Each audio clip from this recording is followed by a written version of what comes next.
Hello and welcome to Access Astrology. We are three astrologers that are fascinated by how astrology unfolds in our daily life, in the political world around us, and in our spiritual perspective. This is Heather Rowan Robbins speaking to you tonight from Western Montana. I hope to be joined by Ann Ortley from Florida and Mark Woltz from New York. We have been working together for 20 some years and have had the opportunity to talk about the astrology of the week ahead and other major astrological topics, and then talk to our viewers and do mini readings for quite every week for 20 years. So it's really interesting what's been coming from that. So I want to talk to you about today's chart because we're in a really tricky political time, as you know. The Neptune is in the very last degree and in the very last half of the degree in Aries. January 26th, it heads into Aries. It's in Pisces now, conjunct Saturn. They both moved into Aries last summer, retrograded back for the fall, and are moving in again for good without retrograding back this in the next few weeks. Now, I think Saturn goes in a month and Neptune next week. Neptune last went into Aries at 160 some years ago in 1861 at the dawn of the American Civil War. It really within 12 hours of the American Civil War starting. So it's very interesting that we are at that raw, rough position right now with the American Civil War feeling so imminent here in Minnesota. And the pain. I have a lot of friends in Minnesota. I used to live there. I feel the pain of it. It is urgent. It is scary. It is an amazing breach of American law. And it will take a while to ever build the trust up in the government and our government's trust up in other countries. So we know that it's going to be a tricky time. I think that a lot of the Trump's chart is a master at confusion, at distraction, rather than helping people deal with the real issues at hand. And then we have so much to deal with.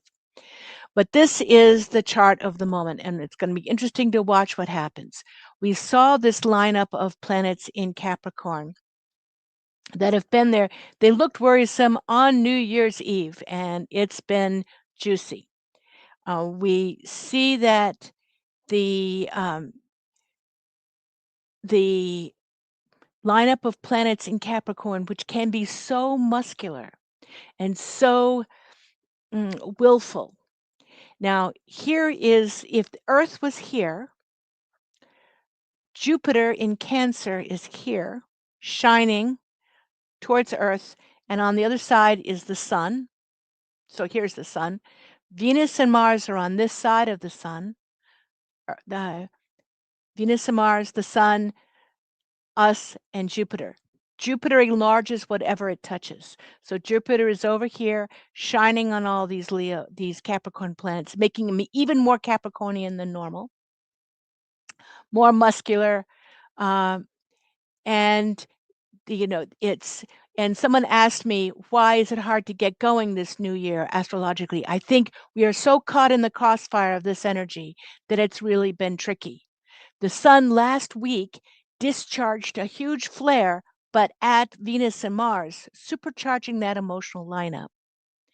And this week, the Sun is getting ready to shoot a coronal mass ejection going our way. And so there will be a geomagnetic storm, not a terrible one that will black out everything, but one that will feel and will resonate. When the Sun is active, you can watch the volume get turned up on all the major aspects and on politics here on Earth. But individual people can feel exhausted when that happens. But then, it's like the heat turns up in the soul.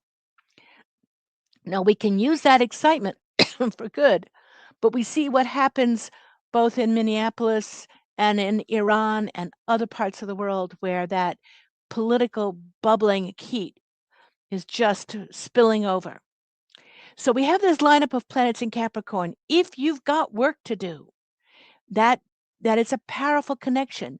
We don't have the Sun, Venus, and Mars all conjunct last week, and that three-way conjunction hasn't happened for 20 years, and is it's willful. Capricorn needs goals. It can feel very ambitious. So if that goal is cleaning out a drawer or finishing a project or solving world peace or accomplishing something or taking over Greenland, that muscularity needs a place to go or it can get in trouble. And keep it busy, give yourself projects, and contribute what you can to the people that are going through a process. It looks like Mark Woltz has joined us. Hello, sorry, I'm which is late. hi, no problem. I'm just going to keep talking till you're all ready to roll. We're just talking about the astrology of the moment. Good. And then next, starting this weekend, one planet after the other will move this lineup in Capricorn. Mercury, Mars, Sun, and Venus goes over Vesta. It enters Aquarius, hits Vesta, and then hits Pluto. And so this is are we going to sacrifice ourselves? When planets hit Vesta, sometimes we see people sacrificed. And we certainly saw the martyr in Minneapolis being offered up for the political problems. When each of those planets conjuncts Pluto, the face of power, the use and abuse of power and empowerment. How can we empower ourselves to deal with this misuse of power? How can we really, in the face of life, death, and the meaning of existence, these three planets move fairly fast. So once a year, once every 2 years, each of those planets will conjunct Pluto. But that doesn't happen all in the same week normally. And so this intensity of transits can really, it can get softer after it in a few weeks. But I think we've got a very politically active time. Aquarius tends to push us to look at the big picture and not necessarily introspect. On a good day, we are living up to some Aquarian ideal. On a bad day, it is someone taking a philosophy without investigating, without noticing whether or not that philosophy comes from real facts and applying it and trying to force everybody into it. So I think it's going to be a really tricky weekend.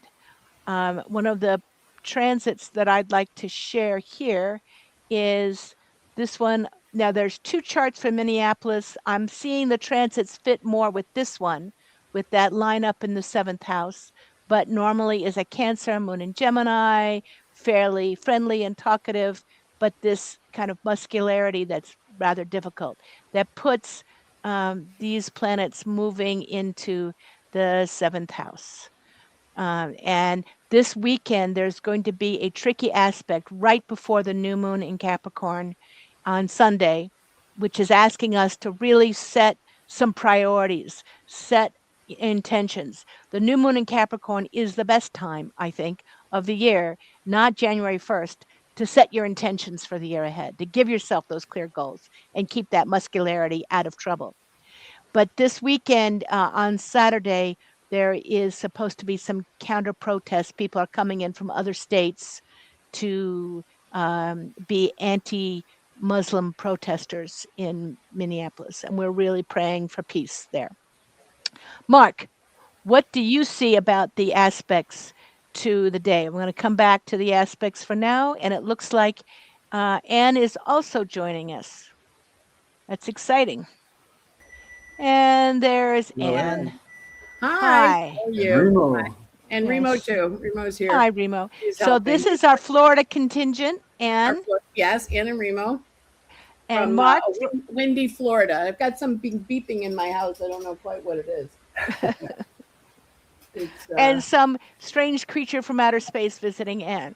and my little Remo guy here. Aw.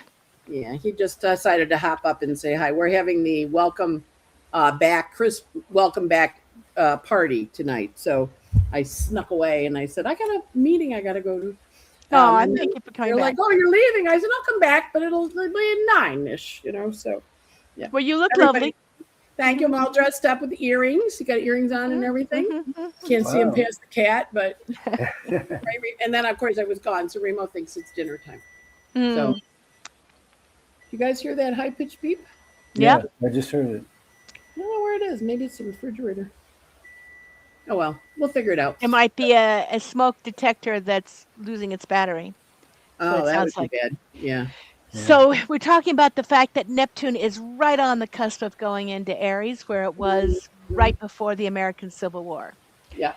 And with that, the lineup of planets in Capricorn, with this weekend's Mercury Mars conjunction in Capricorn, then all going into Aquarius and hitting that one by one. Hitting Pluto and hitting Vesta one by one. Yeah. Now, what did the two of you see? I've talked about the astrology of the moment and what I'm seeing. What are you two seeing this week that people really need to pay attention to? I think the new moon in Capricorn is really got to set your intentions for the year. Give that willpower something to do to keep it out of trouble. It's a really Yeah. nasty moon. Yeah. What do Yeah. you see, Not Anne? bad, but it's like Pluto. I'm sorry, Athena is on the degree of next month's eclipse. So even though we don't think of the eclipse as starting for another 2 weeks, really this is going to be the key off to the eclipse. So it'll be interesting to see, how it shows up and how fiery it is.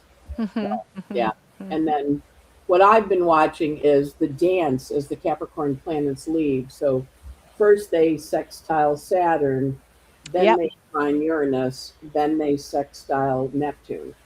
So they do structure, dissolving, Uranus crashing it out, Neptune, what's your vision of the new one? And they're all over this week and next week, all of those planets are doing that dance, which is what we call a talent trine or a minor grand trine. They're working, earth and water together. And then as we go into next year, or further into this year, I guess, it's going to be fire and air. And that energy is, but this is like a setup for it, so it's very much like, hey, this is what's coming. And of course, we think of all those Capricorn planets as reporting into Saturn, and he's very weak because he's at the last degree of the last sign of the zodiac. He's very weak Saturn. So it's an interesting juxtaposition between the strength of what we think of as Capricorn, but that it's like a very old, energetically depleted Saturn. So, but also trine it, sextile it, let's work together, closing sextile. Then a closing trine to Uranus, what are we going to change? And then what's the dream with Neptune on that anaretic degree and ready to start war in a very short period of time. So, Mark, do you have anything to add?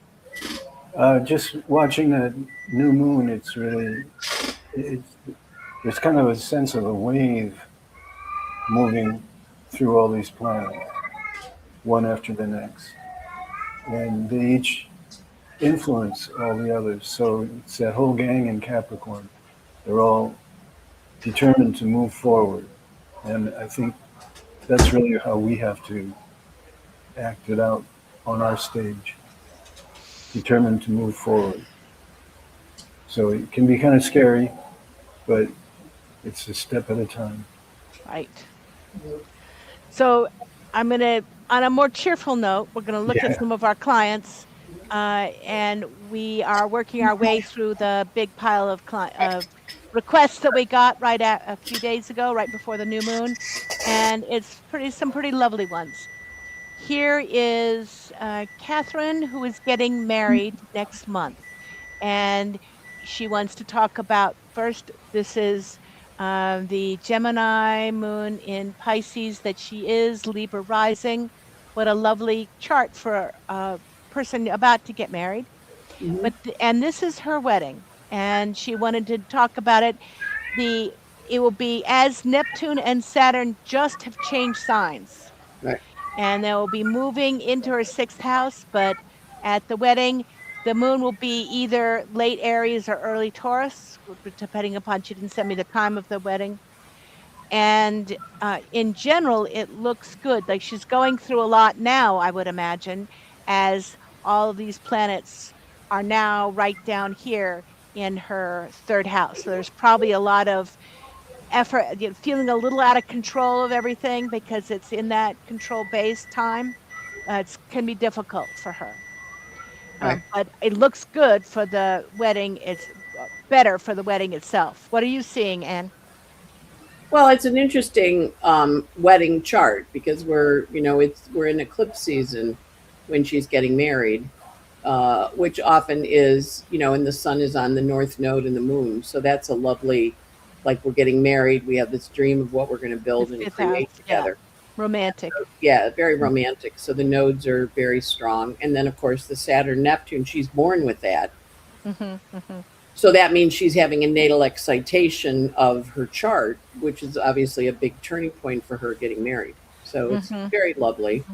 Um, I'm not enamored of the Uranus there at that last degree because it's a little bit unstable. But Mm-hmm. I would, wonder if partner or she, I mean, she has a Uranus, Saturn, Neptune uh, conjunction in her chart anyway. So there's an energy with her of that, that's her natal aspect. So I'm kind of like, all right, so that's what you live with anyway. So it just usually means there's some kind of excitement. She always has to do things a few times because of all the Gemini planets anyway. So she's never a one and done girl. So that's actually okay then, because I'll go, well, the Uranus, but she has it. She's used to that level of excitement and things changing for her. Right. So yeah. Mark, Yeah, it looks good. Mhm. It's always nice to see planets in Pisces for a wedding because brings people softer in their heart. there's a softening and a sharing and uh, not a selfishness, not a me first, any of that. It's really how can I show my love for you Yeah. and everyone in the room. Right. So it's going to be an everyone in the room wedding. Yeah. And I like that Jupiter towards the top of her chart. It looks auspicious. What I would suggest is that Uranus coming up to her Mercury and her Sun, it's already hit it once, the Mercury, and backed off last summer. So I have a feeling she's second guessed herself and thought this 10 ways to Sunday. That when she marries, to really take on that vow. So it's not like, oh no, should I be married? It's like, I am married. I am not going to even question the fact that I am married once I am married for a year, unless there's some egregious abuse. Just Hmm. say, I am married. How do I make this work? Not stand at the door going, am I married? Am I not married? We had this big wedding and now what? Just like, how do we make it work and really throw herself into that so Hmm. that what's changing is not her mind about the marriage, but both of them can change the habits that they need to change to form a real bond. And that is, don't waste your time perseverating back and forth once you actually make that decision. Hmm. Hmm. Yeah. Agree. It's a nice wedding chart, and it does look like, she's looking for children. They can be pretty quick, Hmm. because of all the energy in the fifth house and the energy in the eighth house, which is all fertility stuff. So, but definitely you're changing your life direction, Catherine. So this is very exciting. So, That is. hmm. And the next one is Kelly, and let me get what Kelly had to say. Uh, it is um, I'm starting a new job. It's a promotion with a former unit, and which I left around the eclipse in April 2024. Career seems to be going in the right direction, but do you find any chances of love? I've been divorced since 2016. I'm very concerned about my daughter. She's in college, dealing with late diagnosis ADHD. Is there depression? Now, you didn't send your daughter's birth time and place, so I don't want to go into her chart too much. We're going to work with your chart today. So what do we see for her as far as love and work in the time ahead?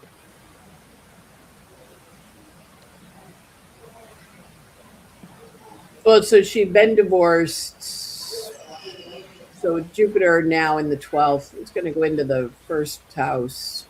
So Jupiter's going through the 12th house, which is a lot of energy around old stuff and old people. And Jupiter's going to be, it's stationed on your Athena, encouraging you to move forward. And we also have the Saturn Neptune trining your south node. So you're in a real release mode right now. Like, I'm done with this, I'm done Mm-hmm. with that, I'm done with this, I'm done with that. And that's your focus.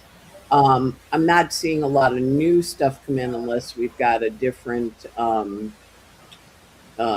what's the right word for it? We've got a different uh, time of birth. We do have Saturn opposite your Saturn, which is wrapping up cycle also. So we're going Mm-hmm. to go back and say, it's going to remind you a bit of age 14. And were you depressed at age 14? I mean, you said your daughter's in college, but so a lot of you natally have the Pluto in the third, which can be depression, but you can see how it was red and now it's black in the second ring out. And your Uranus was retrograde and now it's direct. So your chart's gone, your personal mind has gone direct in a new way. And then your daughter in college, that's where the Saturn Neptune are. So emotionally, hopefully she's nearby and you can, talk to her or see her. I don't know. We don't have her chart and we don't know which kid she is of yours. So we can't do more than say, well, focus on it. But Be a yeah, little there is careful. definitely a little bit of depression with Saturn opposite Pluto. Yeah. That was the World Trade Center when it came down. So, and So natally, your yeah. Saturn and your Pluto are, Mm-hmm. you're a Sun Saturn, so the Sun Saturn folks do tend to have depressive episodes. Because Saturn's kind of the oppress, depress, repress guy. So, Mark, what do you see? Uh,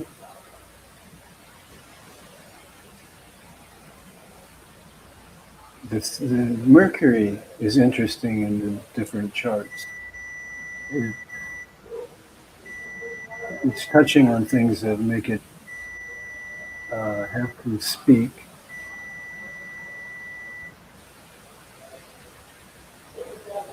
So one of the things that I'm seeing is that progressed moon in Pisces again. Um, in another 19 months, it goes into Aries, and there may be some new starts both at work and in relationship. But Mhm. Pluto's just entered your house of partnership for the next couple of decades, Years, yeah, 2 years. and it is going to be a time when you if you get involved with someone, it's going to be very different than it was before. Hmm. It may be that you meet someone because you are both dealing with a problem together. It could be a support group for parents that are in college or dealing with ADHD, or somebody who's come through their own journey and what is coming out the other side, and the two of you can meet in a really deep place. Right.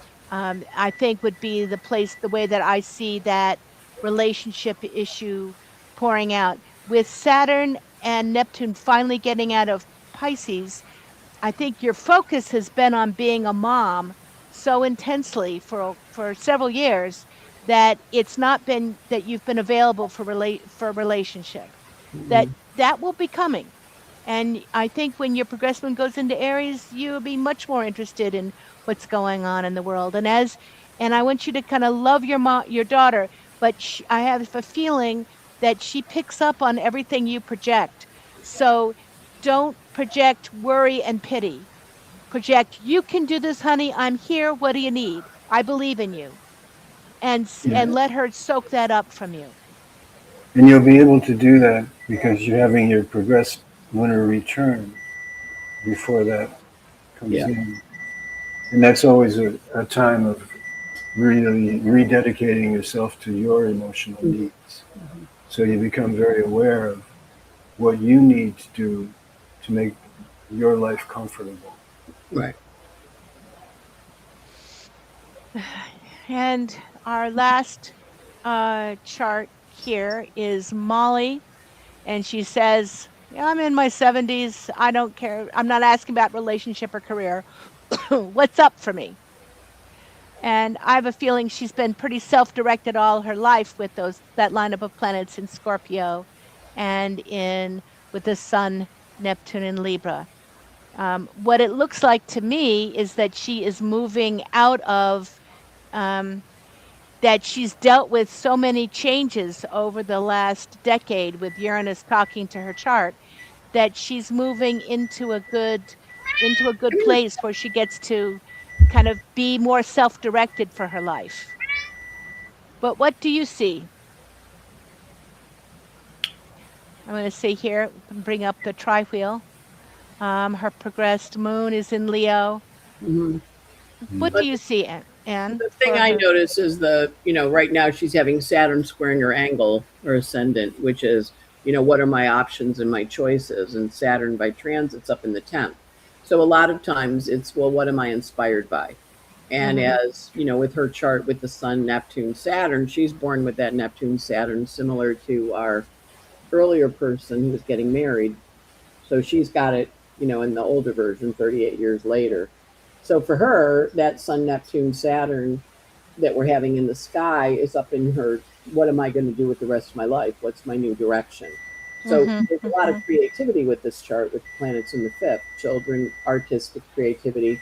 So I would wonder what the renaissance is that she's having around her creativity, because she has the Pallas Athena high in the chart, but it's the apex of a finger of God from the Pluto on the south node in Leo and the Neptune and the Sun, and I'd give her Saturn too. So it's a big finger of God, like who's knocking on your door and inviting you to go forward. What's the dream that you haven't realized yet? And, it's basically a pretty healthy chart. The Mars is exalted, the Venus is strong, and Venus now by progressions up in Aquarius, kind of thinking about, well, what's left on my bucket list? So that would be my question. What's left on your bucket list? I also wouldn't rule out relationship, because if you look at the 10th house, Juno's in Pisces at the top, and as we get older, we start, our friends start to die. I'm having it myself. We were just talking about it at the party. And we get that, like, I need new friends, or I need new people to hang with and do things with. And as a Gemini rising, her chart's always engaging. So I would be like, all right, well, what haven't you done that you would like to do with your energy? Because with the Jupiter, and it's in Taurus, which is a nice place for Jupiter because it's springtime. So he likes to grow things and make things happen. So I would be like, yeah, what's your calling? You've got Pluto in the 8th house, which is sometimes a little obsessive. So what are you a little obsessed about that you would like to do to make a difference? Or what kind of art, creativity, what's calling your soul artistically? Yeah. What do you You'll also have a strong sense of how you're pulling together your spiritual world. Yeah. And you have a spiritual world within yourself that Mm-hmm. you've been working with your whole lifetime with the Mm-hmm. Saturn and Neptune.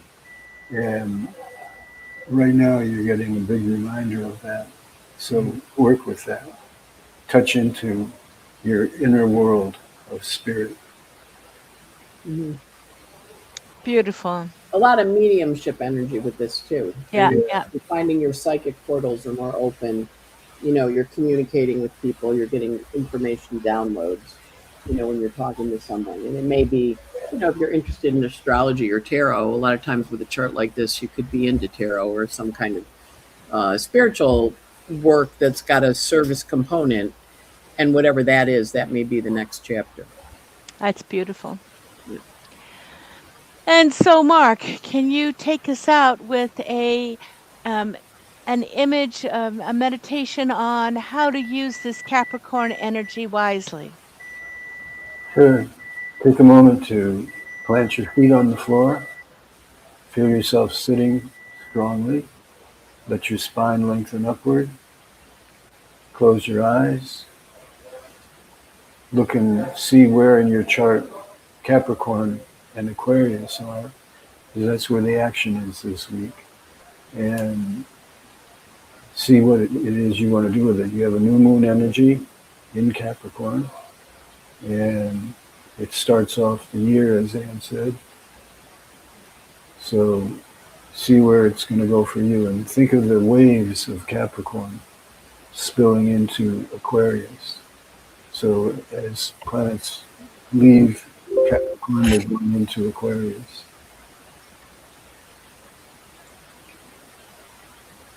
Good. Open your eyes and look at Thank the you. chart.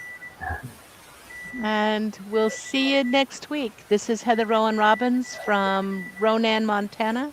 And Ann? And Ortley from St. Petersburg, Florida. Mark And Wolves, New Rima. York City. And And remember, we're all available for personal readings if you need them. Let us know. Yep. Mark, Hang did you in have one there. more thing to say? Wild week ahead. yeah. Wild week. Careful. Mark, what do you want to say? No, I'm good.